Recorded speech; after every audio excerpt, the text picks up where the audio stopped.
Hello and welcome everybody to the OKSDM YouTube channel. I, of course, am Dennis. I run this show and I make mistakes running games so you don't have to. Today I won't be running any games. Instead, I have the wonderful Robbie from the Enclave TTRPG here to chat game development and design. Thanks for joining me, Robbie. A pleasure and a privilege. That's a very kind introduction. Good to see you, everyone. My name is Robbie Howell. My game, Enclave, just wrapped a Kickstarter campaign about 2 weeks ago, and I am currently riding the post-campaign high. I was lucky enough to meet the other day, and it was a grand old time. So I'm very, very excited to be able to chat further and learn more about your work. Yeah, I'm excited to talk about it and learn more about Enclave, and I think this might set a record for me personally of when I met someone to, the shortest time from meeting someone to streaming with them.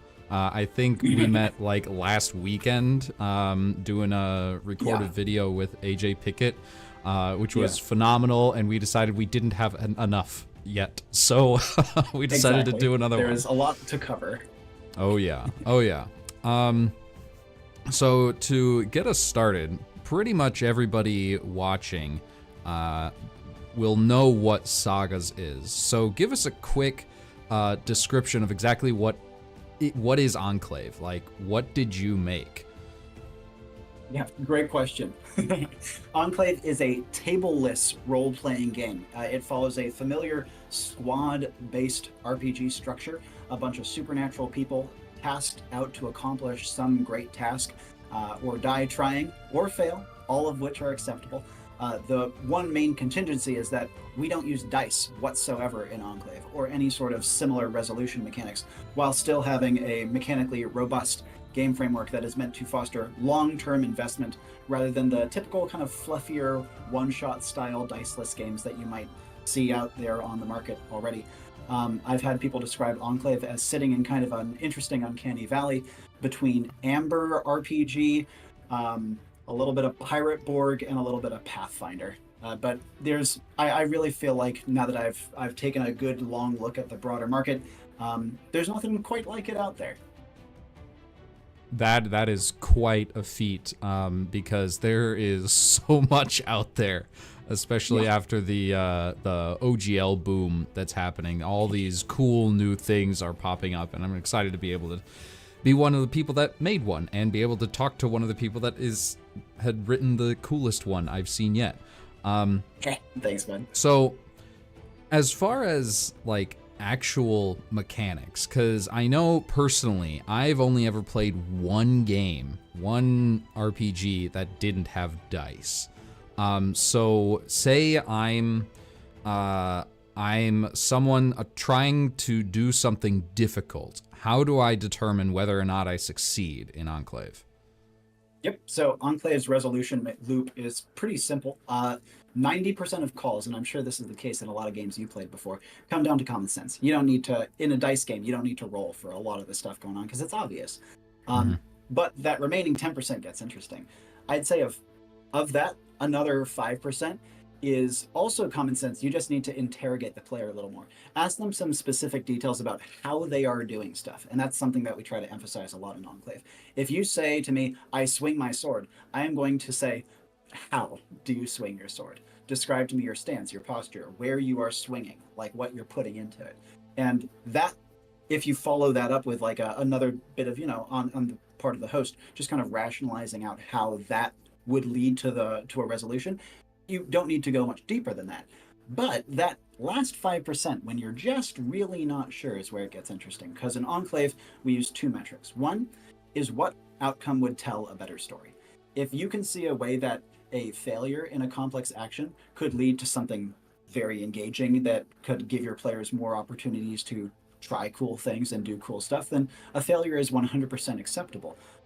This is, of course, in a contingency where the failure is not already obvious from common sense, which, of course, is pretty common as well. But that last little bit, if you're not sure what's going to tell a better story, if you're not sure what makes most sense, if you've had your player explain it out and you're just still stuck, we have it all come down to, has my player earned this through their previous effort on the mission?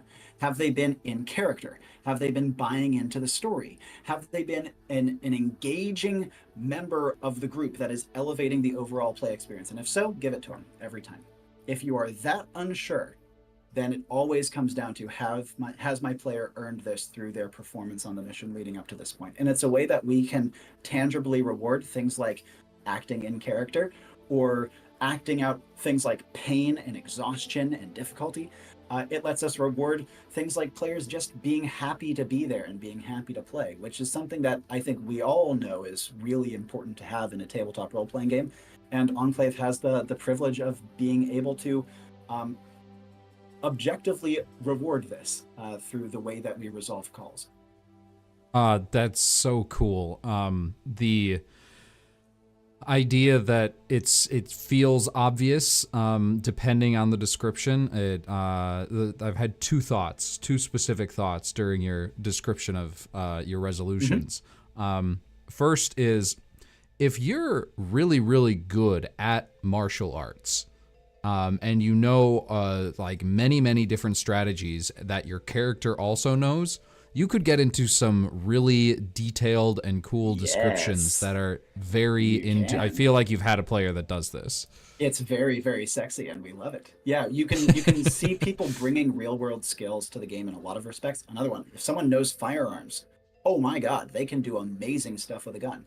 If someone knows first aid, and they can, in all these cases, it's if you can justify your character knowing it as well. If you know first aid and your character knows first aid as well, amazing. You can bring your real world skills to the game. However, something that I do emphasize in the book is, even if a player has a real world skill, if you as the host feel like, I just can't quite square this away, it doesn't quite make logical sense to me, you don't have to default to the person who actually has the technical know-how. What's more important is kind of an in-game cohesion.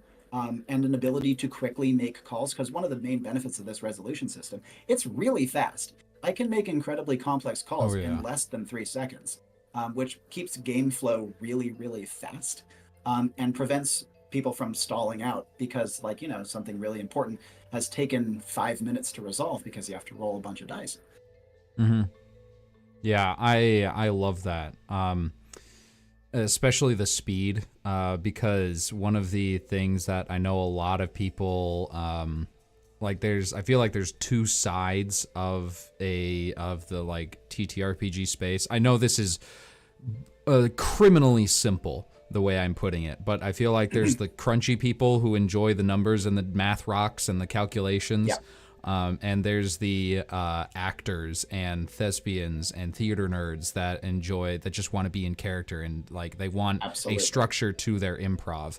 Your Enclave feels very much the latter, where it is all improv. And I really enjoy that. I've like, from running my own games for forever now, I've been describing every hit, sometimes for the players if they're not like on the spot, but after a while they all start to lean into that, describe exactly how this happens. You can't just say, I cast fireball, tell me what it looks like, and every single time it's epic and amazing. I would say on top of that, I'm so sorry to interrupt, but the other piece I would add to this is that it's very, like, as you said, it's a simplistic but an accurate explanation. But the thing that I found is people who love the dice and the numbers and the crunch can still be brought into a game like Enclave in much the same way that a dice heavier game can draw in the thespians. And you might say, well, how the heck can that happen? In my experience, it's because Enclave mechanics tend to reward things like forethought and planning and cohesion and internal logic, to the point where people who are used to power gaming, if we're going to boil it down, right, can still power game in Enclave. It just takes a very different way of thinking and looking at it. And because of that, we've had a lot of more, I'd say, crunch interested players find a lot of enjoyment in the game because it allows them to sink their teeth into a system in a way they're just not used to doing otherwise. Yeah, I definitely love new stuff in that way as well. The other thought I had is dealing with player character death, Normally, like in most systems I've experienced, it's because of a lot of really bad dice rolls and a monster stat block that was out of your level of abilities. Is that how, like, have you had to deal with player death in Enclave? Like, is there dying mechanics specifically? Dozens, yeah. We have permadeath in Enclave. I do specify in the rule set that if a playgroup doesn't want permadeath, then there are ways around it. But I think permadeath is an essential part of this and arguably all games. Not only do I think that deaths tell beautiful stories, and you can't lose that solemnity and grandeur, frankly, that comes with a character death. But on top of that, in Enclave, you can always trace a death to mistakes made by the player that have an internal logic to them. Something that I emphasize a lot in my rule set is providing players outs. If you are leading up to something that leads to a player character suffering a severe consequence, death is obviously the most extreme, but there's many others too. You need to make sure that you've given them ways to get around it. If they waltz out into a clearing and they get a bullet in their head from 3,000 feet away, that's not reasonable and not fun. But if you had hinted and warned them about a potential sniper for a while leading up to that point, and they waltz out into that clearing anyways, that's just the internal logic of the scenario. And because of that, it allows Enclave to still have tangible consequences for player characters, including lethal ones, while still ensuring there is always counterplay, which is something that I find is incredibly important in all games, and especially in games where you have more nebulous elements to them because there are no hard numbers of dice involved. Right. I really, really enjoy storytelling, and that feels like Enclave is perfect for it. Like, if you get a bunch of people together that love the same kinds of stories and have experienced many of those different stories in media, then yes, that will be perfect. Like, imagine if Qui-Gon Jinn was a player character and going through his specific death scene in doing that as a collaborative storytelling experience or something on par with that. I feel like that would be epic and amazing, and I want to fucking play Enclave now. Yeah. Well, I mean, I would say that one of the things I would say the biggest downside of Enclave is that if you have a play group that doesn't really get along with each other and isn't really on the same page with what they want out of a game, Enclave does not play very well. I will be completely honest about that. But if you have a play group who's really on the same page, Enclave is a dream. It elevates existing group dynamics, if we're going to be salesman-y about it. But I think this is a perfect segue into me getting to learn a little bit more about Sagas, because I learned the other day that Sagas is a game that does include dice, and I have tried to find a little bit more about it through your channel and other things leading up to this point. How would you say that Sagas elevates and accentuates storytelling, being a person who obviously loves storytelling at its core?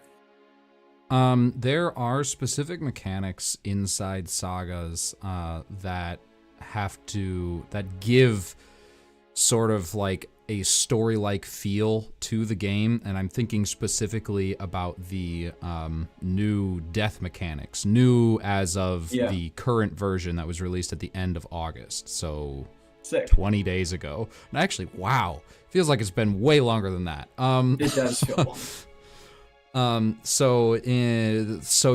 There is health. There's, each character has hit points and abilities, and you roll dice depending on lots of different things. But when you reach 0 hit points, you have 2 options. You can either, and the player gets to decide, obviously, you can either fall unconscious, and in that case, you just can't do anything for the rest of the combat pretty much. As long as you're at 0 hit points, you're lying there and you can't do anything. Or the other option is you can take a last stand. which means you have completely resigned yourself to death. Like, once you take your last stand, you are going to die. There's no way around it. Even if you like are still standing at the end of the combat, you're still gonna die. So you basically put a clock on yourself, gain like this insane power where you're twice as likely to hit and do twice as much damage on everything. So specifically as far as combat goes, that's probably one of my favorite new things in this new version. And I feel like that lends itself to sort of a storytelling thing, especially thinking along the lines of cartoons and anime. Like, this guy should be dead. He died like 4 times in the last 3 episodes. He should not be getting back up, but he's getting back up. And it's the Boromir route. We love it. Exactly. He died. Every single one of those arrows was a death blow. Yeah. And he kept fighting, and that's a perfect example of a last stand. Totally. I love the idea. And that sounds to me like this is a game where you're tending to roll a bunch of characters. Like, how much investment is there in a single character in Sagas versus skipping between a bunch that you have in your roster? Right now, it's very much like D&D. You've just got your one character, and you can play it for a one-shot or a mini-series or a full campaign. I see. So that means the last stand is really impactful. Yes, it is. It is also very, very tempting. I felt that one of the problems with D&D is that it is very difficult to die in 5th edition. Like, you have so many opportunities to not die, and even after you die, you can come back. And I feel like that is lenient and not conducive to a good story. When it happens all the time. It's like, is he really dead? He comes back, whatever. And you can see that in like bad storytelling as well. Like, for the best example I can think of right now is the show Supernatural. And it's a show with lots of like cryptids and other horror-like creatures and angels and demons, and you talk about heaven and hell. I saw a count once, and across all the seasons of that show, each of the 2 main characters dies over 100 times.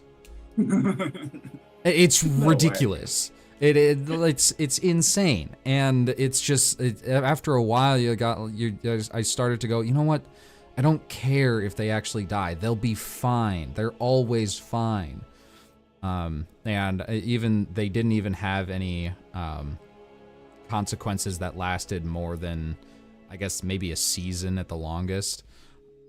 So I feel like with Last Stand and there not being mechanics written to come back from death, it's something that's very, very tempting and will make death a more prevalent feature of the stories that people tell with Sagas.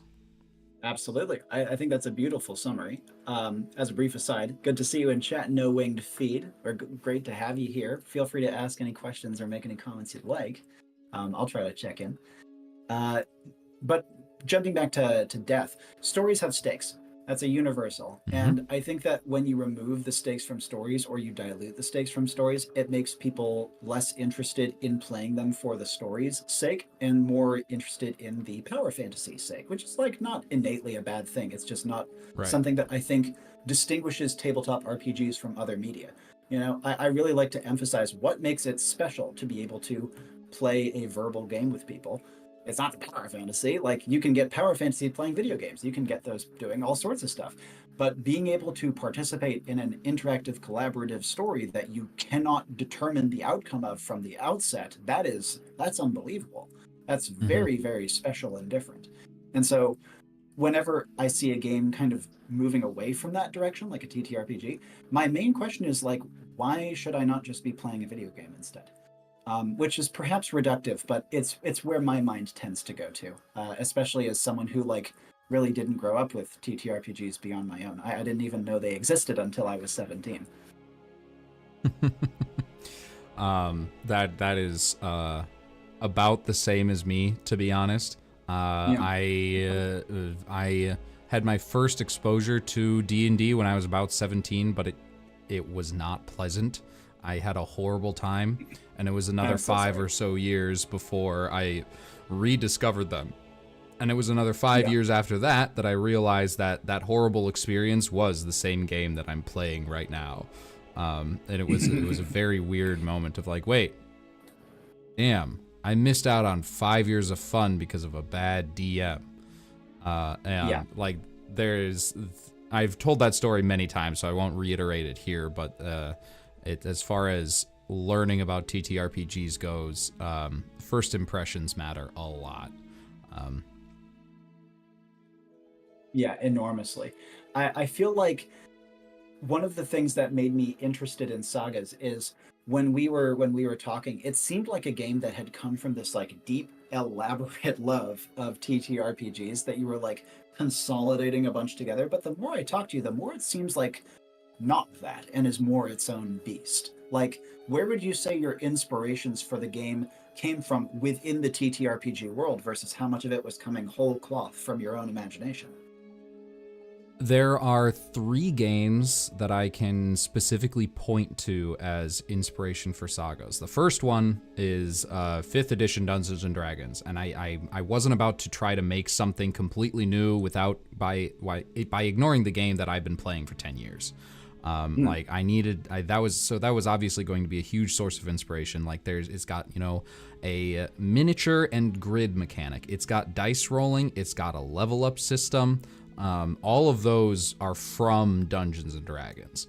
At least that's where I drew the inspiration from. I'm not saying D&D is the first one to do all of those things. But the other 2 games that I drew from first was Easy D6 by Scotty DM. Yes, it is well named. I'll put it that way. It is very simple, but there's a mechanic in there called karma, and basically you like get stuff when you fail rolls, and the combination of that and what's it called? Monster Hearts, the running that uses Powered by the Apocalypse, I believe, also gives you stuff when you fail rolls. I think that is a brilliant mechanic, and I made that a necessity, almost the backbone of Sagas. So in Sagas, there's this, no matter what genre you're playing in, and I think Enclave, like at least subconsciously would have this too, is like a character has a certain amount of effort that they can put into something, and a certain like pool of energy that they can draw from, whether that's stamina and if you're like running far, or if it's magic and you have a certain amount of mana. There's a very limit. Explicit version of that system, yeah. Yes. And so in Sagas, it's just called effort. And you regenerate it by resting and by failing checks. So if you fail a check, I get exactly. You don't have you didn't try hard enough, you can try harder next time. But the thing that so those 3 games are the ones that I drew inspiration from: D&D, Easy D6, and Powered by the Apocalypse. I love that you're drawing energy from failure. That is so creative, and to me, that's like the thing that has jumped out as being the most like brain teasing of all the stuff I've heard about Sagas thus far. Before we skip too far beyond it, No Winged Feet asked a question, which is how would you present Sagas to a brand new TTRPG player with how open and broad the game is? I think that's a great question, even if it's slightly off the direction we were in. Yeah, thanks, Arclight Court. Looking forward to talking to you about our Power Rangers thing in the future. Anyway, to the question.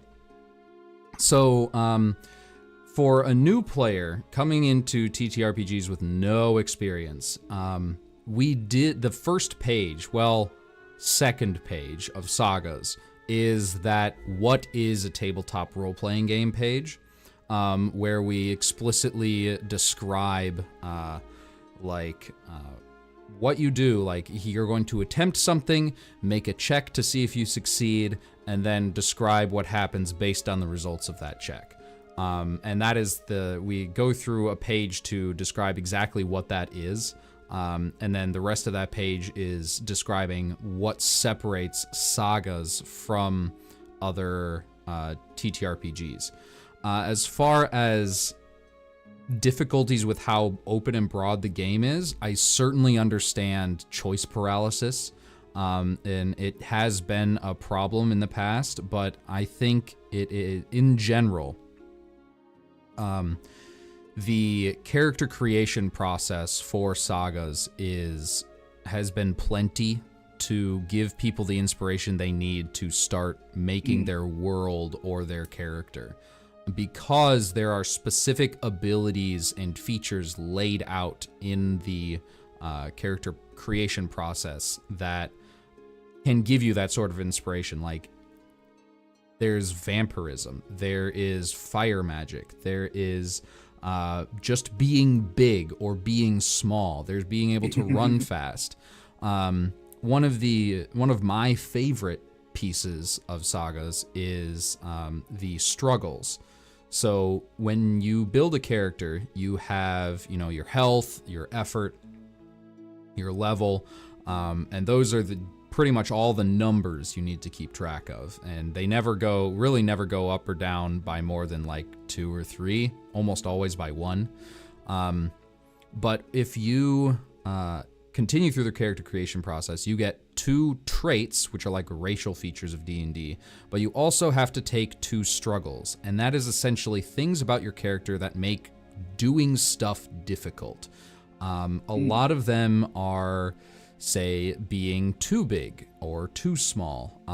There is, if you have like damaged senses, like your eyesight or hearing isn't very good, that's a struggle. Most of the struggles are personality traits. Some of the more popular ones are arrogant, impulsive theft, and anarchist.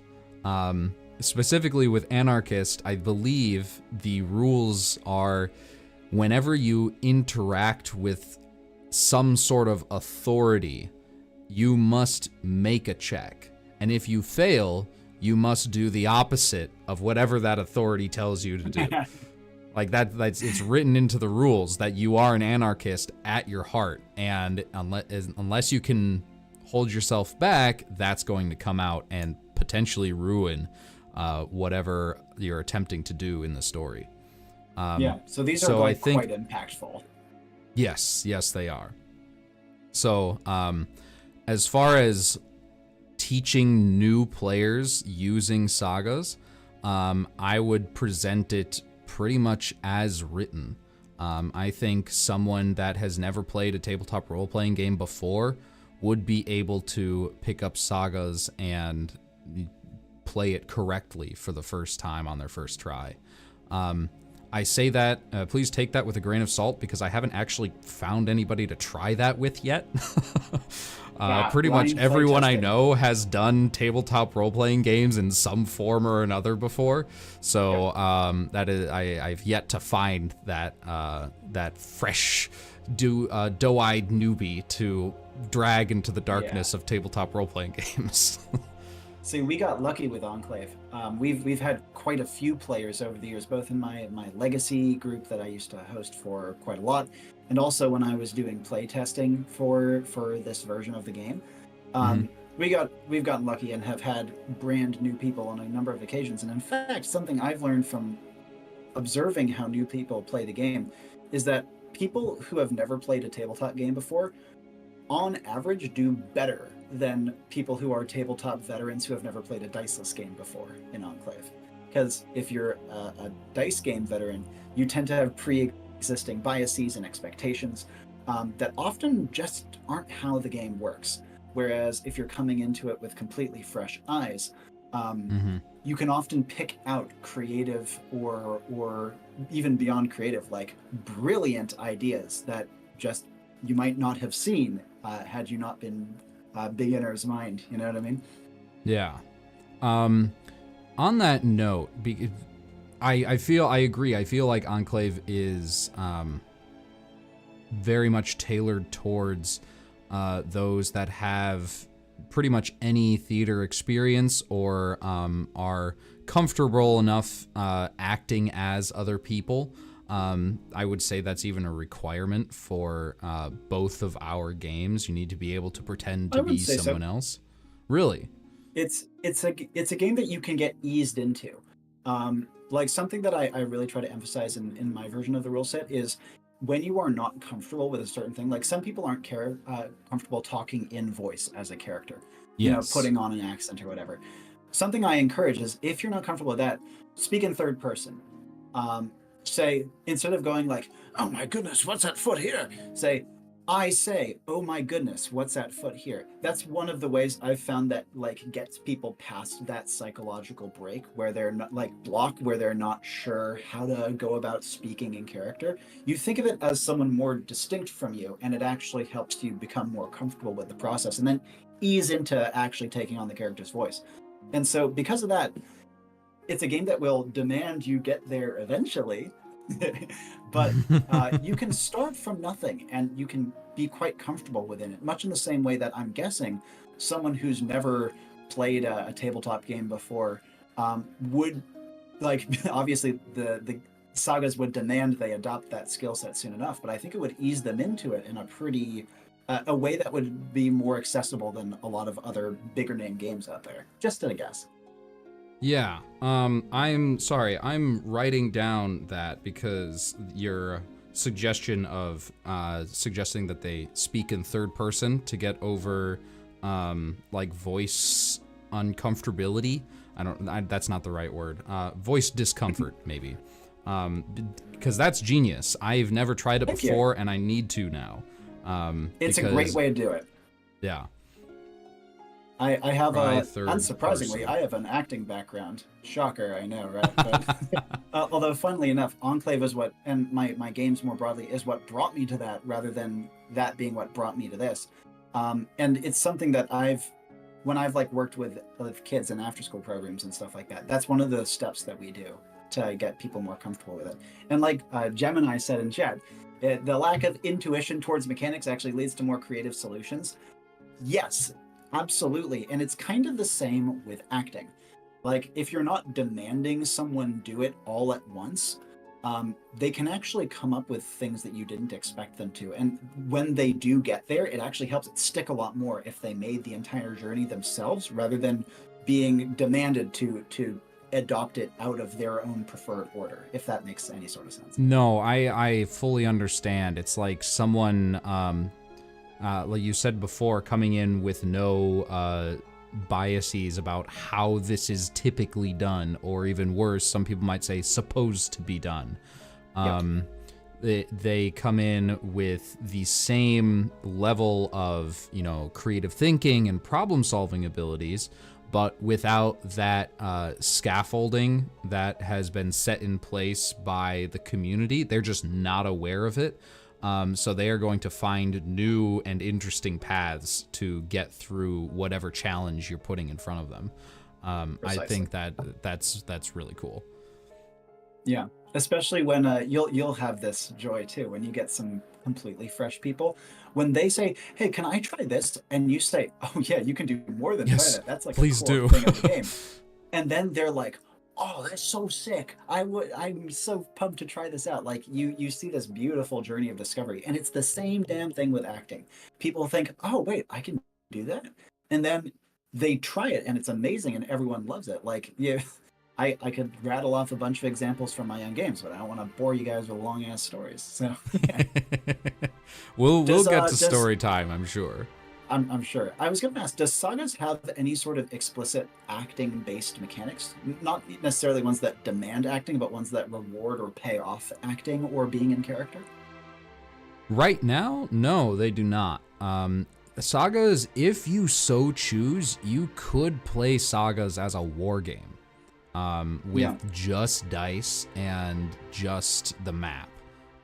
You could also play Sagas as pretty close to what Enclave does, where there is completely free form, just acting with each other to tell a compelling story. Both can be done through Sagas. If I may be pedantic for a moment, apologies. I am trying to get Enclave away from being called freeform just because I do think there is a distinction. Like, having studied a bunch of freeform stuff, it also has like a very annoyingly negative connotation. I love freeform games. I've made freeform games in the past, and I think that the distinction is, in a freeform game, it has almost no mechanics, if any, whereas Enclave is pretty mechanically loaded. It's just that the mechanics tend to be more flexible. So I know what you were going for, but I do think it is like a reasonably important discrepancy in how diceless games are perceived. Right. No, that's totally fair. I don't usually use the term freeform for anything, so I used it incorrectly here. I apologize. No. But no, no need to apologize at all. Just like a useful. It's something that I found a lot of people are like, oh, it's a freeform game. That's not actually a game. Then piss off, man. Yeah. Like what would you like say to those people that even after reading the rules or watching it played still say this is just improv acting with some rules? Because I'm sure, have you run into that a few times or once? Yes, I have. But and I love arguing it too, because arguing is fun. But for me, the drawing point is, so when a die is rolled and a die mandates something, does that mean that any time the thing that the die has mandated doesn't happen exactly as prescribed, it means that that is no longer a game either? Because at the end of the day, even if we want to say, oh, well, if the die mandates that this monster dies, and the monster does in fact die, there's a lot of ways that the monster can die. And within that wiggle room lies the beauty of tabletop, but also lies a potential confound for things being mechanically bounded, right? What if the monster dies, but in so doing unleashes a final attack? What if the monster dies, but in so doing falls on top of you? Like, is that something that the die roll merited, or is it something that your host is taking creative liberties with to tell a better story? And if your host is taking creative liberties, then does that mean it also falls into the category of just being improv with extra steps? Because dice are, at the end of the day, a improvisational tool. That's what they are used for in the best of games, I would argue. They are there to help you give creative prompts for your improvisation, and the degree to which you stick to them or not is up to your discretion. So I think that's what it would come down to for me. Dice are also just improvisation with extra steps, but they are extra steps that are pre-described for you within a book, and even in there is a lot of wiggle room that you can find. I hope that wasn't too long. No, that works. No, I'm sold. You win. No, I really enjoy the idea of, I feel like even describing it as improv with rules is okay. That's totally fine. In fact, improv without rules I find extremely difficult. I need some sort of inspiration, whether it be a rule or a prompt or something like that. I can't improv off of a blank piece of paper. Well, I guess a blank piece of paper in and of itself could be a prompt. Oh yeah. But that's another story. Already. and that's the trick with freeform. That's why freeform is hard, and it's really, really rewarding when you do it well, because it's so much decision paralysis. You can do anything. Mm-hmm. But that's not the case with Enclave. Definitely not. And I mean, I guess you could take it that way. We've done similar things like that, but that's not how the core game functions. It's more the sort of thing that you do during downtime, but like on off sessions and stuff, where you're just like, let's just hang out in character and see what happens. Exactly, campfire sessions. Like Gemini just said, Gemini's seen even run role-playing sessions of 5e where not a single die was rolled. It was still incredibly fun. Yes, and that's why freeform is beautiful. But it's different. Like, it's a different beast entirely. Mary in chat, Mary both, very talented. Both Mary and Gemini have been on awesome Enclave missions before. Asks also, how do you help a stereotypical rules lawyer enjoy a game that encourages wiggle room? Now, I have a ton of thoughts on this, but I would be really curious in hearing your thoughts on this one, Dennis. I have not run into this, but I am up for the challenge. So if I had a player that was specifically like, these are the rules, they need to work this way, but the game itself encourages wiggle room, then I would do my best to help them, I don't know, I don't want to say become open-minded about it, but that's essentially what I would do, is I would describe to them that this isn't necessarily like, yes, these are rules, or the Pirates of the Caribbean quote, they're more like guidelines. And I would let that exact line in the Enclave rule set, by the way. Yes, yes. I wouldn't force that player to do anything, first of all. I would need them to take those steps on their own, because not everyone is going to enjoy this type of game. Some people just want to roll dice and do damage, and that's fine. Enclave and Sagas, I don't think, would be the games for them in that case. You can tell these amazing stories, or you can like play the game without the story. I think I personally love stories way too much to ever, like, even when I'm playing board games, I find myself telling a story. Like last time I played Settlers of Catan, I was I got into character, and I was the merchant from across the waters. Come to this new and strange land to trade. Sheep. Does anybody want any sheep? I have too many sheep. Too many sheep. So, if I can bend my story into your rules-heavy game, then I think you can find a way to bend your rules-heavy play style into a story-based game. And both Sagas and Enclave, as I understand it, can do this. Like, there are very much guidelines and rules that you can follow and exploit. I think that's what rules lawyers enjoy the most, is exploiting the rules. Yep. Power gamers or min-maxers or whatever you want to call them, they have a very specific type of game they want to play, and they can do that type of play style with pretty much any game that they come in contact with. Some of the people that have built Saga's characters to be powerful in combat and nothing else, great stuff, fantastic. We even had one in Alpha where technically this rule says, I think it was Grappler, that I'm good at grabbing things, or checks that I make to grab something get a boon. I am still making the check when I tell my vine 30 feet away to grab something. So, because I'm a grappler, my conjure vine ability, even though it's way far away, still benefits from that, right? And as I'm running the game, I say, that's not what I intended, but absolutely, yes. And you know, I even had more fun going into, like, explaining why that makes sense. Like, someone that knows wrestling or grappling in martial arts is going to know the joints and pressure points and where to grab. They can apply that knowledge using a vine. It'll still work. So I would encourage. It was a really cool character.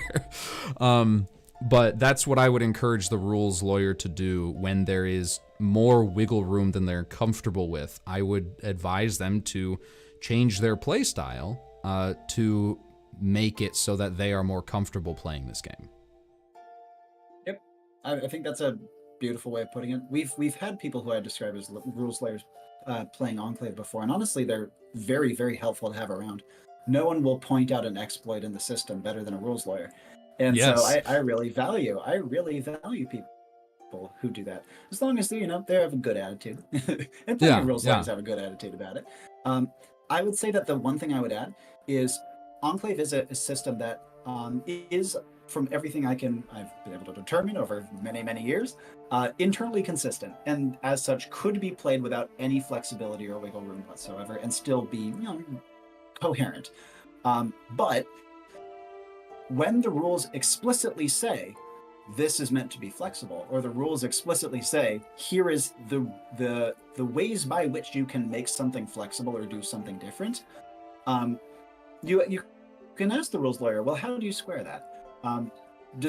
If one rule says that this is meant to be flexible, which of the two takes precedent to you? Are you uncomfortable with anything working differently than initially described, or do you not like how this particular rule saying something is flexible has more open-endedness to it?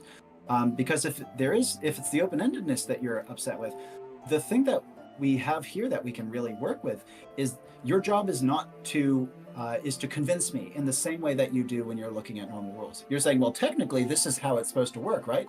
Yes, yeah, that works. You do apply that same principle to here. This technically is why I can justify my ability working differently than written because of this mechanic called energy work. So it's about applying, like you said, the same skill set to finding sick combos and cool ways of manipulating the game's core engine to your will.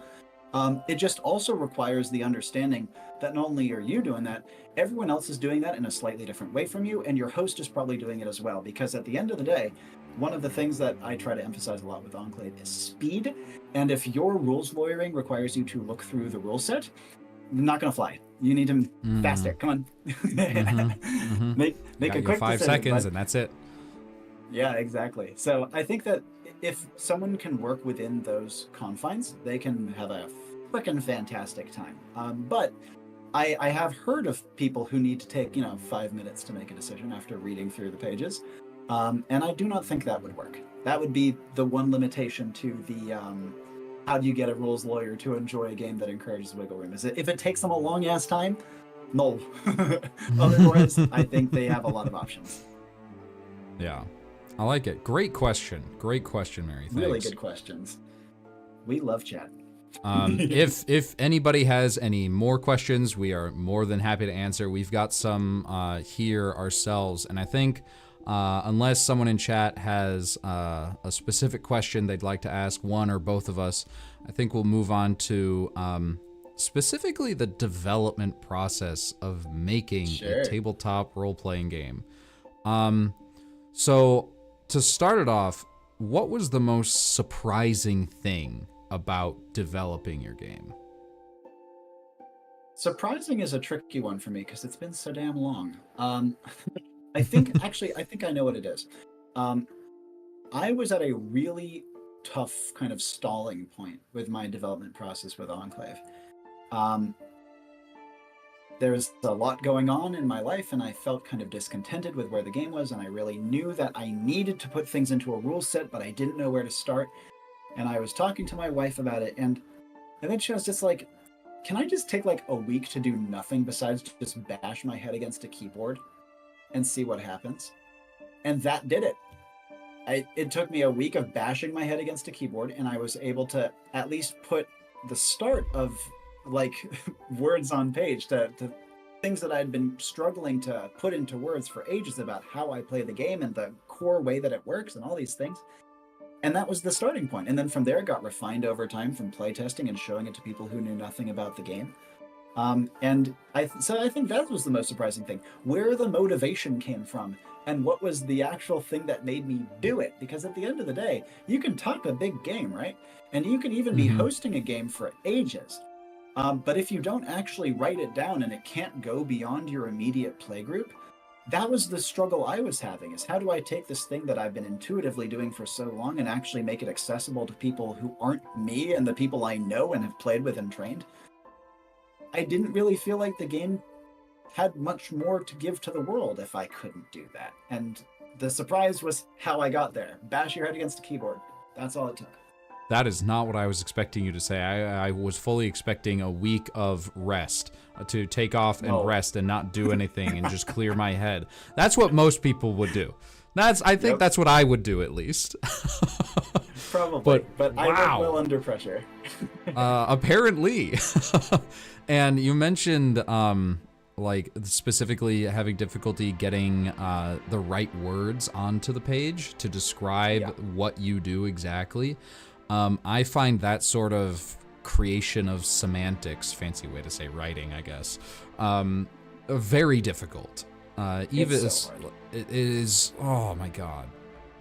Like being able to be articulate enough and to put it onto paper so that anyone that reads this will understand is especially difficult when the subject matter is making stuff up.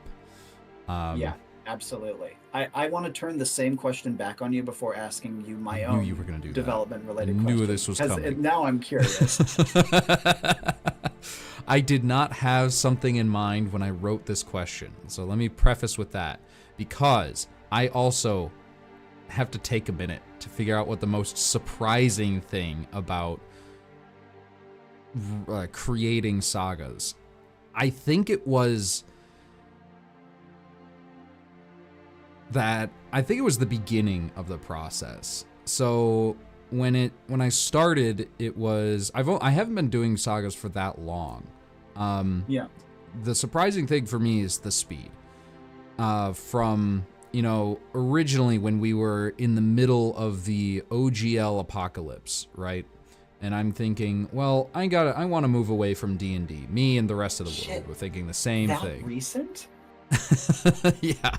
It was January when Sagas was conceived initially, and it was called D13 because I wanted a name that sounded cool, and I wanted to use D12. So I'm like, how am I gonna make D13 is awesome? How am I gonna make that a name? So a D12 for everything and add 1. That way it's D13. And it took me about 2 minutes to realize how dumb that was. Sagas is a sick name. Thank you. It took us a long time. We played around with a lot of different names, but I'm happy with the one we landed on. Absolutely. The truly surprising thing was how I dove headfirst into this vast open pit of game design, and I've just been falling ever since. I was addicted immediately. It's that feeling of like when you find something that you know you're going to love for the rest of your life. That was the surprising thing, because originally I was like, that would be kind of cool if I like knew what the process of a game design is and how to develop it. And I could, watch YouTube videos about it and like read articles and stuff, but that's like the boring way to learn. Why don't I just do it myself? And that's what Sagas is. Sagas is me learning how to produce a game, and it has gone way, way, way beyond just learning how to do it at this point, and I could not be happier. Lovely, man. I mean, learning while you're doing is the best way to do it. But let me hit you with another question that I had ready. Yeah. So go ahead. What games or other media inspired the core structure and mechanics of Sagas besides TTRPGs? And I'm not talking about like the sort of settings and worlds that you could set a game of Sagas in, but were there any like core parts of the game's engine and structure that you felt were inspired by things beyond the TTRPG world? I don't know, math? that's the closest thing I can think of right now. So my favorite game. Yes, the best game, mathematics, the language of the gods. So the core mechanic of Sagas is your character attempts to do something difficult that's not impossible, and not trivial, not like super easy, like you're gonna be able to do this. And at that point, the game master will ask you to make a check. That's all they do. They don't say what kind of check, you just make a check. So you're making a check to try to do this thing. Say, open a door by force, right? At that point, you look at your character sheet to determine which die what size of die you're gonna roll. So there's D6s, 8s, 10s, and 12s that you can roll in Sagas. You look through your character sheet, and if something says you must roll a die, then you have to roll the highest of the ones that say you must roll it. If a die says otherwise, you can roll the lowest one that you may roll. So like, you have to do this because it's difficult, and you have something that is holding you back, like a wound or a struggle, and you don't like, you would have to roll those dice. And then if you have a benefit, like a certain level up ability that allows you to do better at fire magic or whatever, then you get to roll the lower dice. And if you don't have any of those, you just roll a d10. I think the inspiration for that was when I stepped back and said, I want to make a system that doesn't have a base die plus modifiers, because that's what I knew. That's what every single system did. It was a base die plus modifiers, or a base die and a difficulty level. I wanted to figure out something new that I could change to show off how difficult or easy that task is for your specific character. And rolling different dice was the only thing I could think of, and it stuck, and people love it, so it stayed in. This was one of like the earliest decisions I had to make. So as far as like pieces of media that inspired actual mechanics beyond, like excluding obviously the different character features that you can choose, because obviously like vampirism draws inspiration from, vampires. Like that's where those rules came from. That doesn't count. Well, then I can't give you a satisfying answer. The actual mechanics, I feel like, mostly came from a vacuum and my grade school algebra teachings of probability. Well, you saw a problem and you wanted to solve it. You wanted to fill it. I feel like a lot of game design does come from that sort of like, I see this thing that feels like there's something missing. How do I square this circle? If I may briefly divert, I've been eyeing this question from Cool Lizard. Player. I've been eyeing it ever since it dropped in. I'm like, oh, this is gonna be tough. It's so good, yeah. So, what was the hardest kill your darlings moment that each of us had while designing these games? Do you want to go first? Oh yeah, I got a bunch of these. So for me, there was a ton of unbelievably hard cuts that had to be made when I was putting together the Enclave rules that I have. My full legacy game of Enclave is a vast game, and this rule set has probably less than 10% of everything that I had. But I needed an intro point. I needed something that people could start with that's short and easy and accessible, that I could then build on with later releases. And so I obviously had tons of stuff I had to cut from this, but that's too easy. I'm going to talk about something that I don't intend on bringing back in any of the editions. In the early days of Enclave, and frankly, this was a thing like through much of its lifespan, we did something called a grading. And grading was after every mission you went on, your host would give you a score based on how well you stayed in character and how well you used your skill set on the mission. And that grade would scale the rewards you got from the mission in terms of both experience and loot. It was one of those like, we are hard committing to role playing here. We are hard committing to trying to take the game as seriously as possible, because once you say, oh yeah, you get bonus rewards for how well your character acting, that really incentivizes people to character act. The trick though is that it's very hard to say to someone, you did better than you. That is hard to do, especially when everyone did well, And even worse, God forbid, if someone did amazingly and someone was shit. Like, as soon as someone sucked and you feel bad, it's just impossible to be objective anymore. And so that's being... I might try to find another way to do like a more direct reward or incentivizing for things like character acting. In fact, I really want to do it because it's such a critical part of the game. Like Jem and I just said in chat, I like the grading system. Like, yes, it was fun. There was a lot of good things that came from it, especially the direct reward and incentive for character acting. But I think there's going to be a better way of doing it that I'm hopefully going to be bringing about in a later edition of Enclave. That would be mine. I think the darling that I had to kill was actually my cover art for Sagas. Really? Yeah. So, like I said, I started doing Sagas because I wanted to learn stuff. That's actually why I started being a content creator in the first place. Like in general, because I was, 3 years out of college and I was sitting here at the same desk job doing the same stuff over and over and over again. I'm like, life is boring now and I don't like this.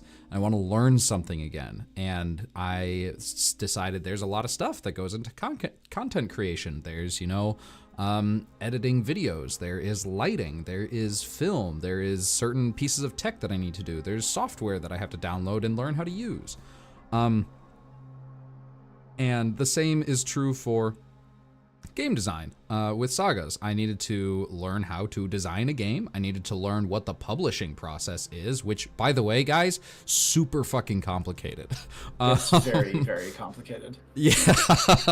I'm skipping like half of it. Yeah, it's 100% worth it in the end, as long as you actually get to the end.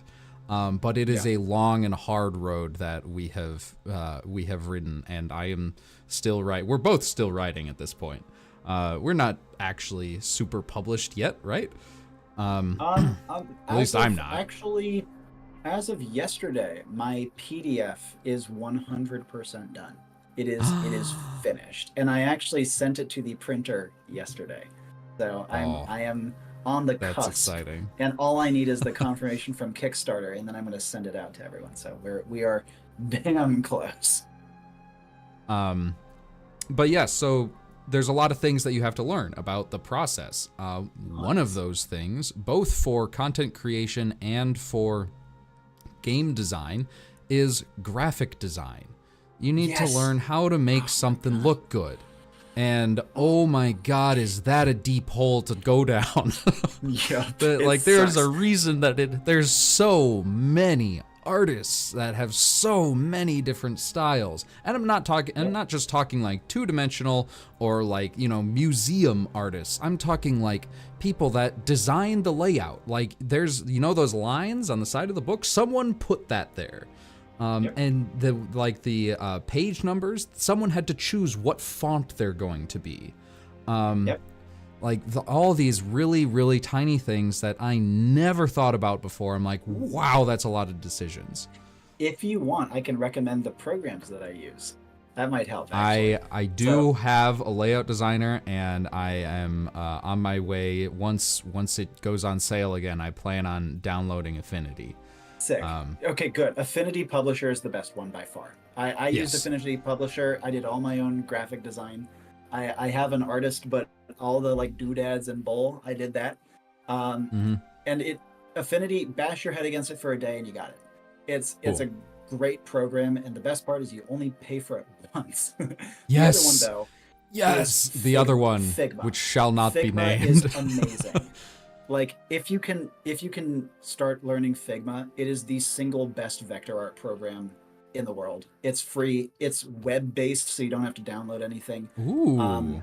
You can get a lot out of a free account, like a ton. I've never upgraded, and I've used it for everything. Both the YouTube channels I run, I do everything on Figma. And on top of that, super sleek interface, and there's only a few things it can't do. Like, cannot recommend it enough. I'm hoping Adobe doesn't ruin it. They bought it like a couple months ago. It has so much potential. They're gonna make it not free. Get in quick. Get in quick before they they'll have to grandfather you. Maybe, hopefully, cross your fingers. Okay. Figma. Figma. It's like Figma balls, right? Just do the So graphic design is a very deep hole that we've both fallen down. Yeah, it's fun though. This is where my Kill My Darling story comes in. I had spent maybe a month or so playing around and researching like what cover art is supposed to look like, because there's a lot of covers out there. So I started looking at the D&D books and the Pathfinder books and all the other TTRPG books. What does their cover art look like? Burning Wheel and 7th Sea and Feng Shui and all this other crap, and you're All like, the where's the stuff. common denominators? Every single one. And so I had poured like hours and hours and hours into this, and I had something that I was like pretty proud of at the end. You know, it was sleek. At least I thought it was sleek. It had a really cool like font in the title. It had, you know, these tasteful minimalist lines in the background. It used the character art that I commissioned. It had the minimalist dice spread around it. And I sent it to the guy that did the commissions for the actual character art, right? And he's like, I know where this is going. Yeah, sure, I can take a crack at this. And he just, like, I was actually on, I watched the last couple steps of it live as he did it, like on a shared screen. And when I saw it, I was like, God damn, yours is leagues better than mine. I could not possibly. So my artist, Rook Zero, is who I've commissioned to do the artwork for this, is fantastic. And I made like some very, very minor tweaks to the amazing piece of cover art that he did. But the basic design, like I had this idea in mind that I was trying to achieve, and he nailed it, first try. So, I mean, that's kind of what I expect. I mean, he went to graphic design school for like 4+ years. He has that degree. He's been doing this. He does it for a living. Of course, he's going to be that much better than me, but I spent... Still. But still. I'm so happy with the cover art, and it's still like every single time I introduce someone and like I'm running them through the rules, even his like quick little sketches inside the book, people are like, this art, who did this? This is amazing.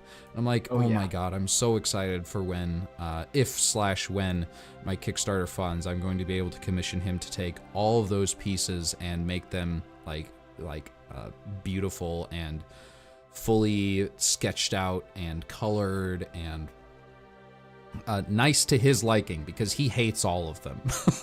Yep. I mean, that's just the life of an artist. Artists. Yeah, they hate everything that they do. I absolutely love the artist I work with. He's a great guy. He's played Enclave. He likes it. And he's become a very good friend of mine over the years. And I actually commissioned all the artwork for Enclave in advance. Like, it was done before the Kickstarter was over, because I was like, you know, the game, I mean, it needs the art. I'm going to pay for the art regardless, so may as well do it. Yeah. And I'm really glad I did. It was one of those things where you don't realize until you see the art how important it is to have it, because it elevates everything. Like, I've tried like looking at that blank wall of loving text that I put into it, like all the effort that I can spend. Yes, pun totally intended. But in the end, it's still just text on paper, and it's boring to look at. Once you slap art on there, even if it's not a layout, like a fully laid out design, it looks immensely better. Do an actual layout design with it, and boom, that's a finished product. It's just every single time. Ooh, Mary had another good question. Do you see that one? Yeah. Was there a specific moment where you realized that your system was really special? Specific moment. I got one. Well, the problem with Sagas is that through designing it, like one of the first things I did was I went to an actual Discord server full of game designers, and people that like reading through this stuff and giving feedback on it. And Uh-oh.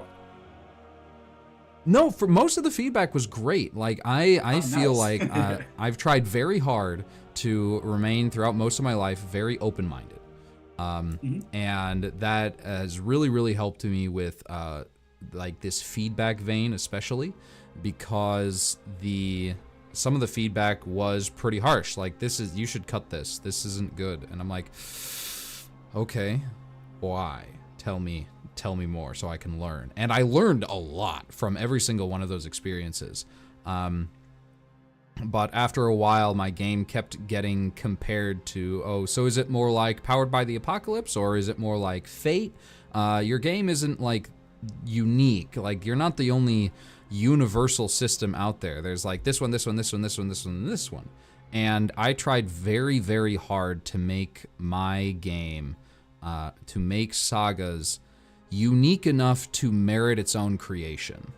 And I think I poured probably too much energy into that, but at last I finally got to a point where Sagas can't successfully be compared to other universal systems. And once I got to that point, I was like, okay, now I can start diving in and solidifying all these rules. I felt like I had that shining beacon, that goal in mind. I could see the light at the end of the tunnel that I've been striving for this whole time. I lost sight of it for a while there, but once I figured out I made the mechanics of Sagas different enough from everything else, and I made the character building unique among its kind. And as far as I know, I mean, I haven't read all the rule books for all the universal systems out there, but I feel like Sagas it is now its own thing. It's not a clone of something else that I wasn't aware of. Yeah. I mean, I will say, when I first heard of Sagas, my first thought was, so it's like Fate, right? But the more I've learned about it, the more I've learned is not like Fate, which is a good thing, because I don't think Fate is brilliantly done. But that's entirely my opinion.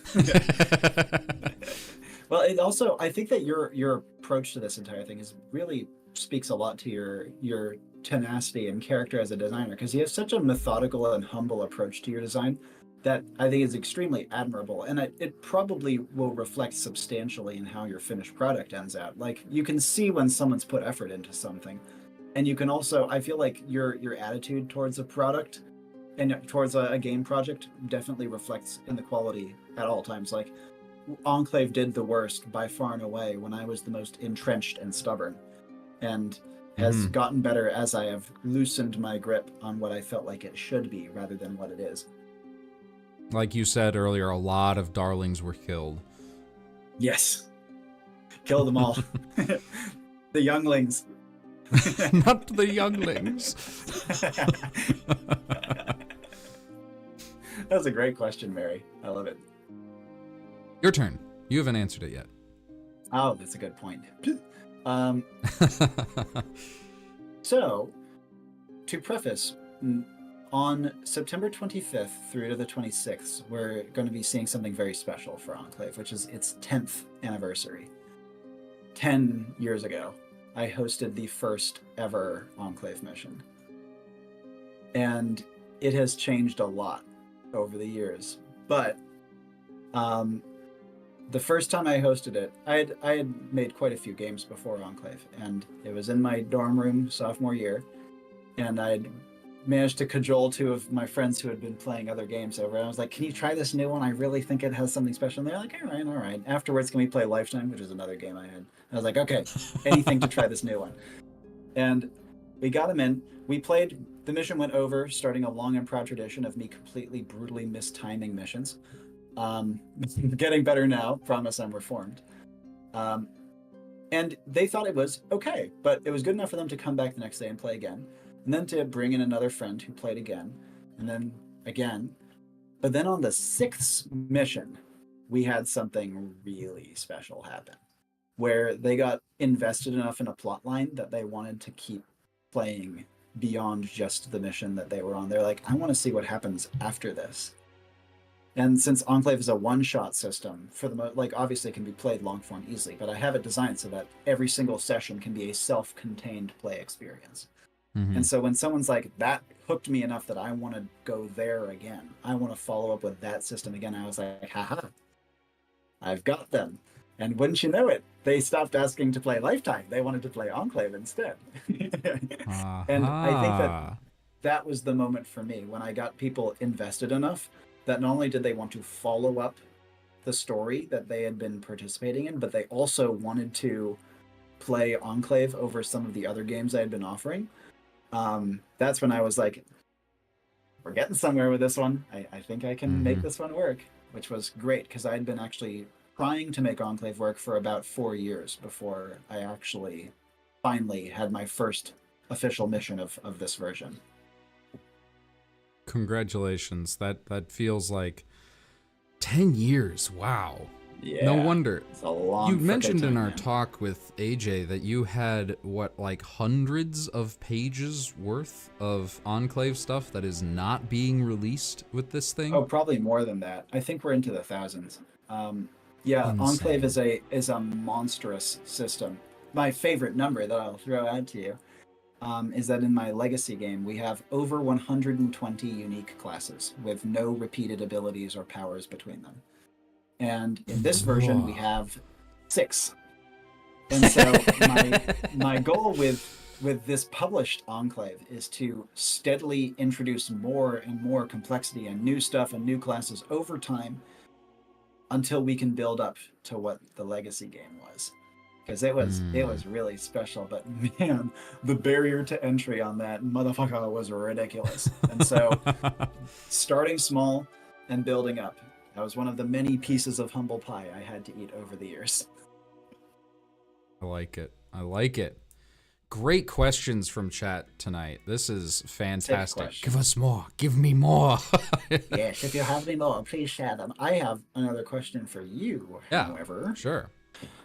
So, when you are hosting Sagas, I'm guessing, to preface, you've hosted other games before, yeah? No, I've actually never run any games ever. I've just never GM'd or DM'd anything. No. Yes, I am the forever DM, Yes. and I love my role. So yes, I've run many other games, almost entirely 5th edition D&D. So, when you are hosting Sagas, what do you like to see in a player that is different from what you like to see in a player hosting other systems? You ask difficult questions. I try. Different. What do I like in a Sagas player that I wouldn't necessarily like in a player in another system? Or at least to the same degree. Yeah. Then there's a sick chat question we'll get to that just dropped. It's so good. Yes, It's way better than mine. But I want to hear the answer to mine.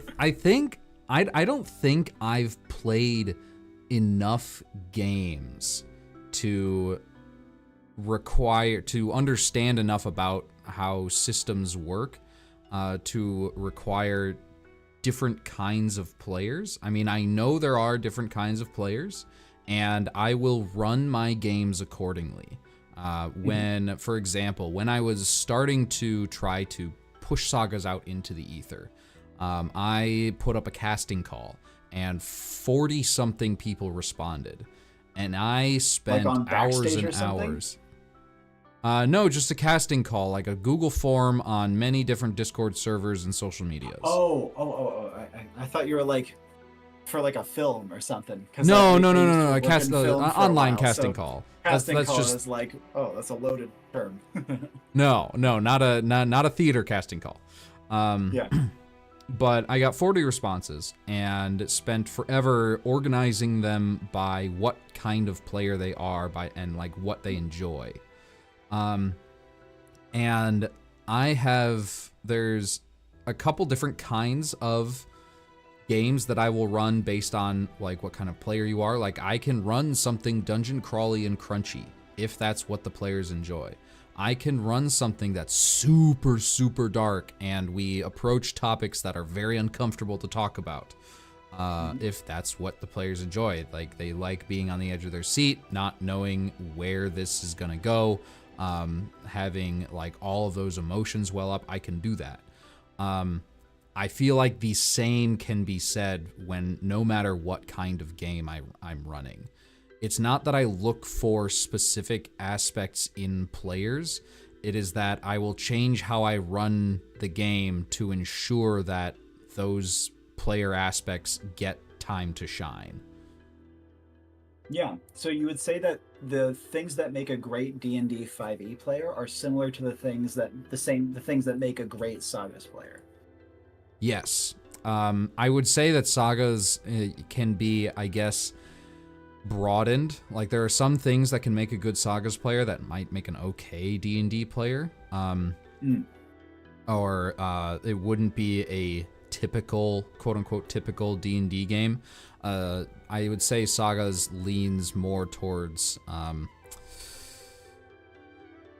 improv and theater and being your character more, especially with the, I mentioned earlier, the struggles. Now, because one gripe that I and a lot of other people had about D&D is that you have flaws. Like, there are flaws to your character. They just don't give you any mechanical drawbacks. None.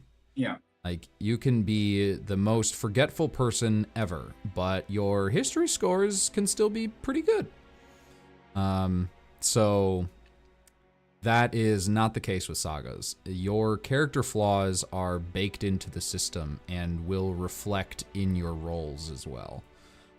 So it makes it easier to act as your character, I think. Absolutely. And I think can we? Oh, pardon. Finish what you're saying. Pardon. And I'm just, and I think that more thespian and theater and acting leaning people might enjoy Sagas more than they would D&D. Yeah. If I can just touch upon again just how remarkably methodical you have been in your approach to this, especially coming at it as like your first major design project from what it's sounding like. Yeah, it is. Yeah, that's really quite remarkable that you went through all that trouble to go out and seek people and then lump them into categories and then try to like really, really cool process. Unbelievably different from my own, but quite admirable in many ways. If I may point you to the chat, because that's a sick question. All right, I haven't read this one because it would have been distracting me the whole time. So, Indeed, what read it. is your favorite, if any, mechanic? Oh, that's the golden word right there. Better. What is your favorite, if any, mechanic in both of our games that was either inspired or pitched by a player? Awesome question. So yes. good. I know mine. I know mine. For sure. You first. Okay. When we were in early development, and I say we because at this time it's no longer just me. I got some alpha testers on board, and we just every other Wednesday we would get on a call and play through some sessions and take notes afterwards. Yeah. And boy, were there a lot of notes. But one of the best things that was pitched by the player is how being good with a sword or any other weapon works in Sagas. I no longer, I have ADHD and my memory is crap, so I no longer even remember how it was organized before, and that's, I think, a good thing. Because I specifically remember it being a nightmare to figure out and actually build a character that is good with a sword. And that was a major problem that I could not fix.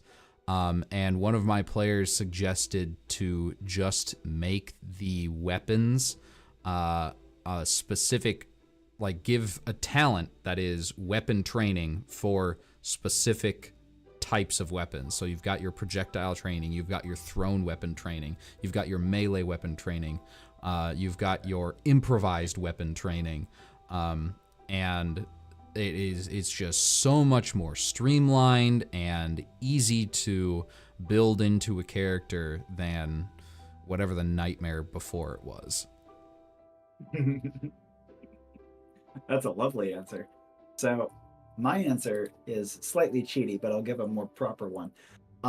I've been hosting Enclave for so long and for such an exceptional group of very dedicated players that I would say that probably 50% of the game at this point comes from people besides me. Like, there's always somewhere in almost every piece of it, there's been some great idea or some suggestion or some realization I've had while playing with people that really the things that I've done have been, first of all, hosting like a motherfucker and just playing so much of the game that I can know it inside and outwards and backwards. And two, kind of sifting and consolidating the ideas such that like I hope, and I would say that over time, the best ones have risen to the surface, and the not best ones have still contributed to the game by giving us a lot of great food for thought. So honestly, so much of Enclave has been directly inspired and in some cases directly like made use of things that have been suggested by my fantastic legacy players. But the one I would focus on is in Enclave we have a system called energy work, which is, I've heard people say, the most important mechanic in the game. And it is a mechanic that effectively says any supernatural thing you do can be made to do something different if you can justify it. And there are more concrete ways that you go about this, and it always has to be thematically coherent, and you have to put in the effort to make it happen, and you can't make too big of a change or too big of a jump. But within that, like that set of guidelines, energy work opens up the game in a massive way. Enclave characters, classes in Enclave only have 3 core abilities, and yet despite only having 3 abilities, you can do anything. Like, you can do so much stuff that still feels coherent for that particular class to be able to do because of the way energy work is set up. But here's the thing. We didn't have a name for this mechanic for the first 2 years I played the game. People just kind of did it. And I was like, yeah, of course, we're just being flexible, blah, blah, blah. We didn't really have the language for it or the structure to justify it. And because of that, the consistency suffered. And it wasn't obvious that you could do this unless you just kept playing the game and bashing your head against it until something happened. Until I had a player say, so this thing that we do all the time, maybe we should like describe a little bit more about how it works and why it works so that people have a better idea of how to repeat it and how to learn how to do it if they're not just making very good guesses. And that was, I think, one of the first breakthroughs I had where I was like, actually having written material for this game is very important. And I should have probably done it sooner, because up until that point, we didn't write down most of the mechanics of the game. It was entirely oral tradition. I'd say that I had maybe one 30-page document, and then like each class had its own document. And besides that, we just went with what felt right. And then I have one of the few things I can say definitively that I have as a boon in life is I have a very good memory, especially for random game bullshit. And because of that, I could just remember a precedent that I had set and roll with it. And because of that, I got lazy and didn't have to write anything down. And that one player suggesting maybe we should write down how this system works was a huge game changer. And of course, there was a lot of growing pains along the way, and we had to learn what we should write and what we shouldn't. And when I came around to write this system, I was like, oh my God, I should probably have written down different things over the years than the ones we chose to write down, because those aren't nearly as relevant as the core ways the game works. But even so, it was the beginning of Enclave's evolution. I feel the same way anytime I'm a player or running a game and I try to take notes in the middle of a game. I just write down the most meaningless things that never come back. And even looking back at them at the beginning of a session, like, okay, what happened last time? Food ? Not helpful. Yeah, or at least like, oh, I took really good notes, but about this very niche thing that only like 3 players do. Why? Right. Why do I do that? Why do I talk about that instead of the really important stuff? I can tell you why, but it doesn't mean it was smart. Yeah. My question. way of taking notes had to change because of this this roadblock that I kept running into of like not taking good notes like in a vacuum. I had to actually have the document up, and anytime we wanted to maybe change a rule or move it to a different place in the document, I would go in there and write exactly. I would like have to pause the game we were playing so I could write down exactly what we needed. And it honestly, it made alpha testing kind of rough for at least the beginning of it, when we had to keep like, it was like stop and go so much because I needed to be able to remember all of the changes that we were going through. And first couple playtests, like you said, this has been lightning fast development. So the first couple playtests, every single time, the document was full, just chock full of red ink. And so everything was like crossed out and put into a different spot, or like arrows everywhere, reworded things in the margins. But as it was really, really cool to see as the development continued, we started making fewer and fewer and fewer changes. And the bar at which I released the first public playtest, which was version 0.52, if I remember right, was the point at which we finally went through a whole game and didn't make any changes. Holy hell, dude. The fact that you have these meticulous like change logs and version numbers, what the Yeah, no, actually it's really, really cool to like go back and like I have a list of like the change log of this is what changed between this version of the playtest and this version of the playtest, and I have that like posted underneath it, so people that looked at the first version didn't have to go through the document and find all the changes, so they knew what was different in the second one. That's so wild. And it was really, really fun to like just even now just go back and look at when I made which changes. And I still have like somewhere deep in a file, I have like version 0.1 and it in all its horrible glory. That's lovely, man. Good question. Really good question. Yes, another good question. I think we got time for one more, so we'll see if chat can give us one. But if not, I'm sure you have a couple more and I have a couple more. But for now, my cat is whining at me to get out, and he was only just let in. He decided, nope, it's too hot in here. I want to leave. Also, it's Perfect. boring. Do you want to take a moment to let him out? Doing it right now. There you go. He is content. I hope. All right. Well, if you like, I got other questions, but if you like, you can fire a few away. Entirely your preference. Nah, mine aren't that fun. Mine are what is the worst thing about developing your game was one of them. When did you first start thinking about the game? We both already kind of answered that. Yeah. Yeah, and that was it. Oh, I have a very important one. I have a very important one first. Where can people find your game? That's a good question. Like, as of now, I am just doing Kickstarter fulfillment. I have plans to put it out on public, like purchasing forums, like whatever, Amazon, Drive4RPG. I don't know. We'll see which one works best. But in the meantime, if people are interested in learning more about the game, can find me on YouTube, Robbie Lava Games, or Robbie Lava Diceless Games, or you can join our Discord, which is linked from my YouTube channel as well.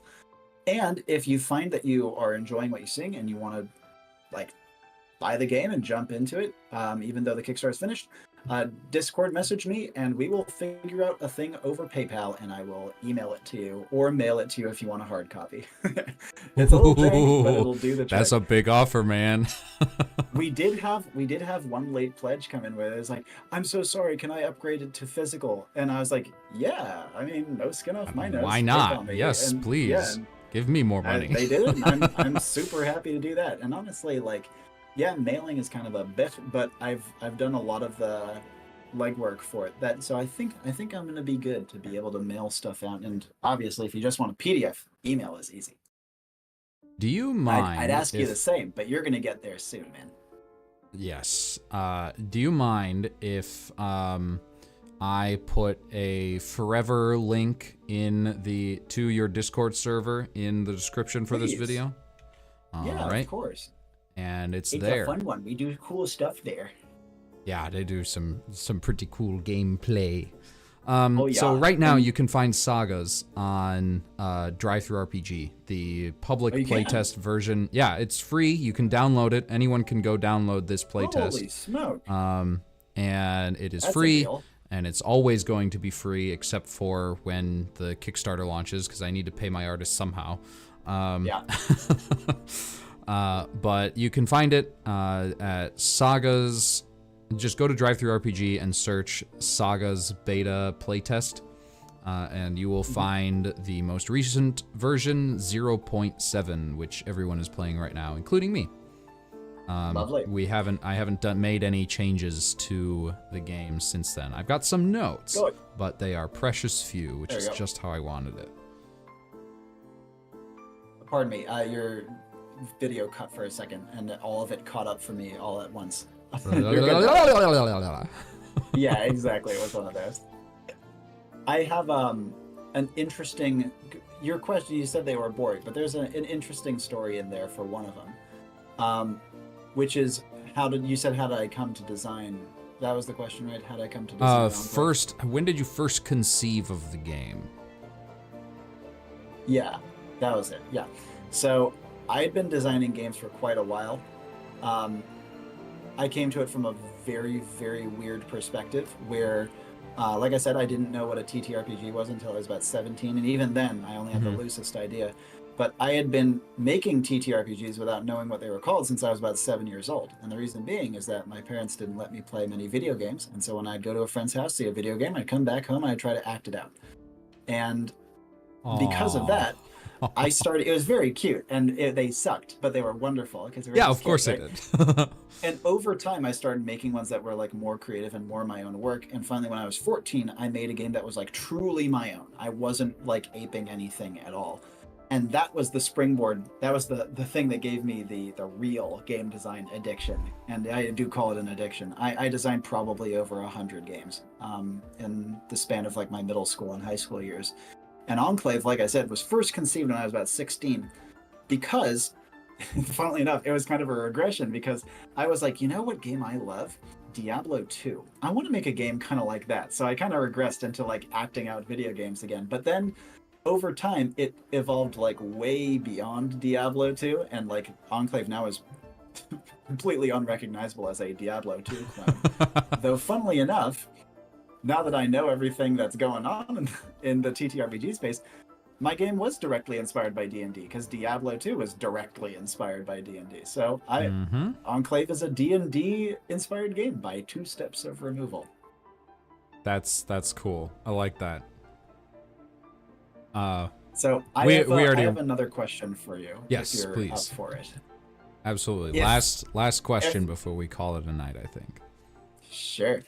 If everything goes brilliantly with Sagas, as I hope it does, and you get to release the system in a very similar form to what it is now, what, if anything, would you want to add to the game as an expansion or similar in future? You see, this is all a ploy. So I will admit that pretty much from the outset of we are making a game, I've been doing the same thing that free-to-play video games does. And yes, they are free to play, but the expansions and the DLC, that's what costs money. Given not a lot, but that is where the income comes in. I think the same is going to be said for Sagas. This is going to be the SRD. The base rule set is what I'm creating now. There are so many freaking expansion ideas I have right now. And not just from me, from the community. One of the first people that hopped onto the Sagas train, if you will, he's designed almost as much extra content as there is game. For Sagas? For Sagas. Because Sagas is only like Shite. 32 pages with art. And he's put together so many things. Given they are just ideas, but not just ideas. Wait, did you like, say 32? Sagas is a 32-page document. Yes. That's amazing! Holy shit! I envy your ability to be parsimonious, man. So one of the things that he put together was rules for vehicles. And I admit I have yet to dive super deep into it, but I really liked what bits that I did see. And once the Sagas Kickstarter is done and the game design is complete, that's the next step for me. Is I think the next one is going to be a optional rules supplement. It's either that or a game master booklet. Because that's how I got my start as content creation, is making mistakes playing games so you don't have to, right? So I've made a lot of mistakes. I've learned a lot of lessons, and I think the lessons that I have learned can be translated into how other people can run their games. And not just for Sagas. It's going to be almost setting agnostic. It's going to have the Sagas like title on it, but most of the suggestions in there are going to be things that I've learned about how to run my games better. Yep. But I am also thinking of another suggestion that came up was stretch goals for the Kickstarter, and I'm really, really liking this. I think this is going to happen, but little one-page settings that will include short descriptions of what kind of genre it is, give a couple of extra abilities that you can slap onto your character for the races that exist in that world, maybe some pieces of equipment that you can give a character that lives there. Just like little tiny one-page like places where you can run this. And I think most of them are going to be well-established IPs, like One Piece and Pokemon and Adventure Time, and all of these well-loved and adored franchises that may or may not have an actual functioning game that is only 30-something pages. I think that's one of my favorite parts about Sagas, is that I can run it in anything. That's what I created it to be, and it's worked. Every single game I've run has worked very well. Even the Pokemon post-apocalypse one. In fact, that was one of my favorites to run. You know, I was already very interested in Sagas, but what you just described sold me on a lot of what I still had question marks about. A big mistake I had made quite early in Enclave's development, and that kind of persisted for the first like half of its lifespan, and then I tried to break out of it but didn't do a very good job of it, was the whole, well, should I really be doing this for, like, do I deserve to make money off of this game? And it took a lot of soul searching and conversations with people who have my best interests at heart to realize, yes, you do deserve to make money off of your work, shockingly enough. And so when you initially told me, yeah, I want to put this out for free, I was like, no, please don't. You deserve money. But what you just said is perfect. That's a very sustainable business model. And the fact that it's 32 freaking pages, you could put that out for free. Like, yeah, especially if you're it's not a lot of get content. No, especially if you're crowdfunding to get the art covered. Yeah, I think that's a great idea. Like, for the Enclave rules that I'm putting out, I tried to make it like as cheap as I possibly could based on like what I was seeing around in the industry, that sort of thing. Because this is an intro edition, right? I think that it'll comfortably be like a little under half what you'd expect to pay for like a normal intro level rule set for a chunky game, because it's not very long. But there's a lot packed into there, you know what I mean? And my goal was like, yeah, you have this first edition, and then I'm going to put out more content that allows people to buy into the game to whatever degree of complexity they want. So it's pro-consumer. You're not forcing them to do anything.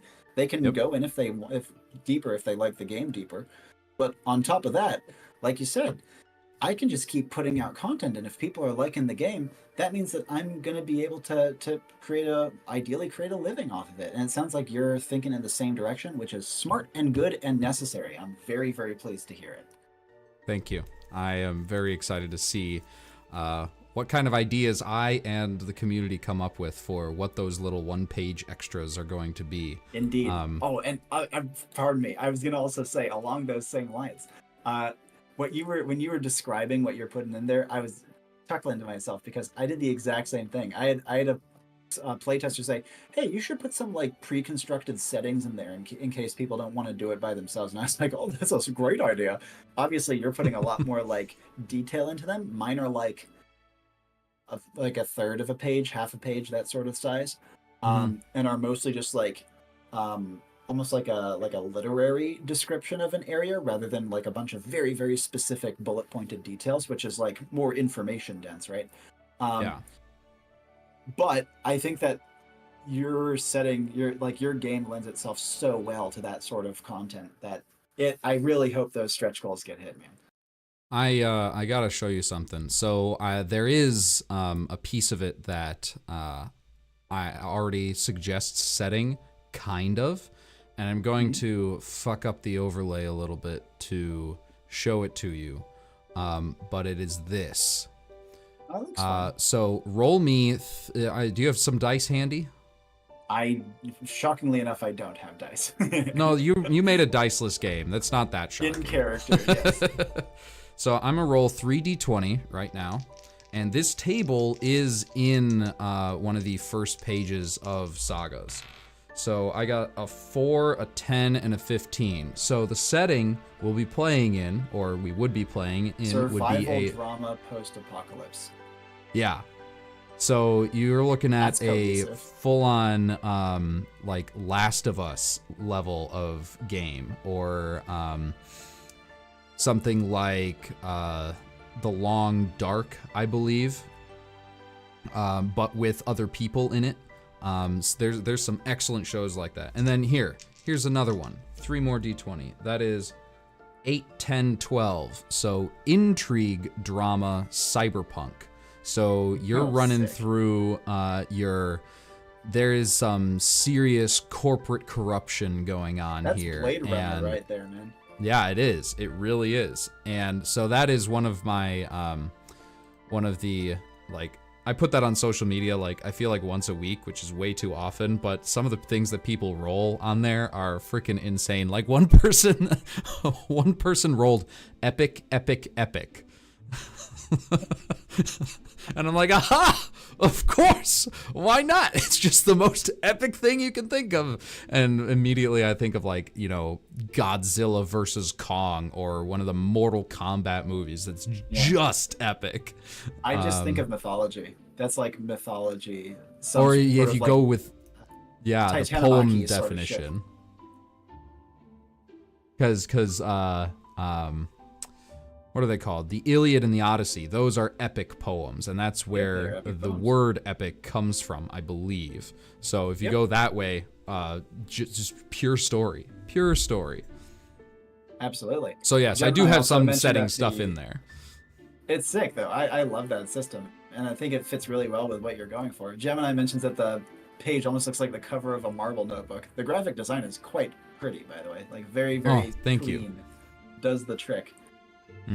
I found that through many trial and error. This is also what I've discovered. That is how it goes with graphic design. All right, and on that note, I think we're going to call it a night. This was a wonderful talk. We're going to have to do this again. I really want to see where Enclave goes from here, and I especially like in conjunction with which direction I take Sagas in. I'm certainly going to be in the Enclave server. Hopefully, get a spot on a game if my schedule allows, and I will wrangle my schedule to allow it if it's the last thing I do. Yeah, we will make sure you get in on. It's probably going to be happening at the dawn of next year. I'm going to be taking paternity leave shortly, and quote unquote, right?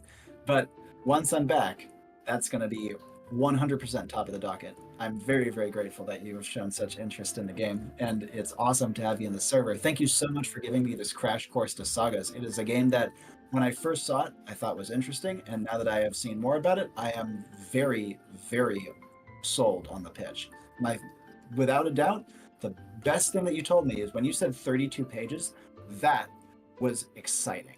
Like, people can tell cool stuff in 100 pages, but if you can tell something cool in 30, holy shit, that's a skill I don't have. That was still one of our big selling points. The entirety of the basic rules fits in the first 10 pages. The rest of it is character options and monsters, some monsters. Yeah. Enclave, one of the selling points that I found really worked is, and it's a true one, is if you have a host who kind of knows what they're doing, then players can learn the game in 6 pages of reading. And that's a great selling point, you know what I mean? Mm-hmm. But I think that you have me beat here. Well, for now, I'm still in development. I might add 70 more by the time I'm done. We'll see. I strongly doubt it. Please don't. It's such a great selling point. Oh, I will say, for printing, if you're going to do a hard print run, it has to be a multiple of 4. So make sure you have a multiple of 4. Yeah. No, I'll be talking to Drive Through RPG about that once we get to that stage. Yep, I can also give you advice on it as well if you'd like to do another option besides that. Yes, but we'll save the boring conversation for off stream, I think. Naturally. Thank you all for watching, both those of you that managed to catch us live and those of you that are watching this in the future. Thank you very much for your interest in both Sagas and in Enclave. We have been happy to have you. Thank you again, Robbie, for being here and showing interest in Sagas. We'll keep in touch. For sure. And great questions in chat as well. Those were awesome. Yes, they were. So until next time, just remember, everything is going to be okay. Have a good night, everybody. Ciao for now.